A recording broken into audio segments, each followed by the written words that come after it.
Anything come to mind when we ask for a finance strategic moment? Yeah, I mentioned earlier the fact that during my CFO tenure, we made a decision, a difficult decision to exit a couple of our businesses.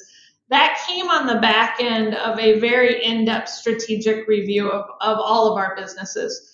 And we did that in pretty short order in collaboration with our board. And it was a combination in a very short period of time at looking at strategic, competitor, industry, financial, all across all of our businesses, both at a very high level, but also down to product level, geography. And, you know, it was a couple of things that came out of that.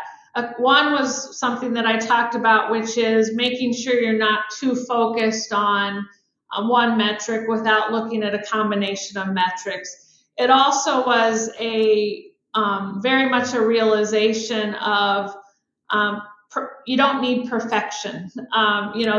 There's a lot of times in a finance organization where analytical people spend a lot of time getting to a precise answer versus we can get to really good conclusions with 80% accuracy. And the amount of time you're going to use to get that remaining 20% is actually much more than what it took you to get to the 80%. And in most situations, it's actually just making you feel better about what you already have decided. And then it's also a realization that even though something might look really good in total, there might be subsegments that has been masked by others. And so having the ability to look more detailed on a regular basis is critical as well. And so, a couple things is making sure that, you're not just looking at financials, but you're broad enough to understand the industry, the competition, how things compare, but then making sure we're doing that in a way that is a continual process. And so obviously we did that strategic review, but more so it's then stepping back to say, how do we make sure that's changing our day-to-day practices so that that's just a part of how we're managing the business going forward? I can't imagine your first 2 months in the CFO role. There must have been something you wish somebody had told you, some piece of advice that now, if you had a chance, you'd go back in time and give yourself this. So this is something you learned, not something you were told then, but something you've learned and you wish you knew. Anything? Yeah, probably the one thing that comes to mind is make sure you're prioritizing external interactions. I think when you come into a CFO role, it's very, very natural to kind of go internal, understand the businesses, understand the people. All of those are very important, but what I now have really learned to appreciate over the last 7 years is those contacts outside the company.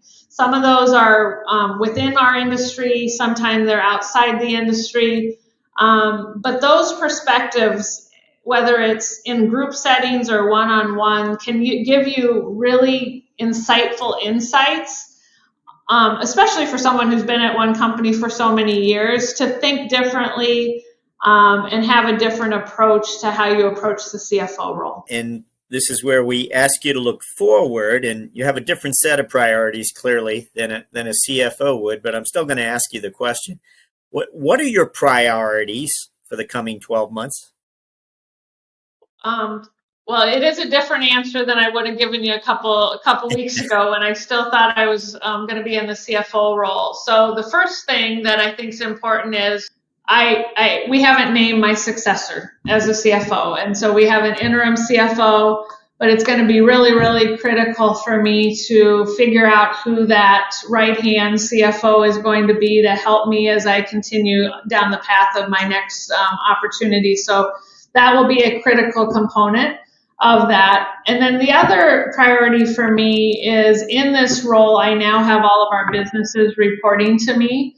And ultimately, there are aspects of that business, of those businesses, that I know better than others. And so understanding those businesses, understanding those key leaders, understanding the industry challenges, even though I had perspectives on all of those in the CFO role, I'm now looking at that in a different light.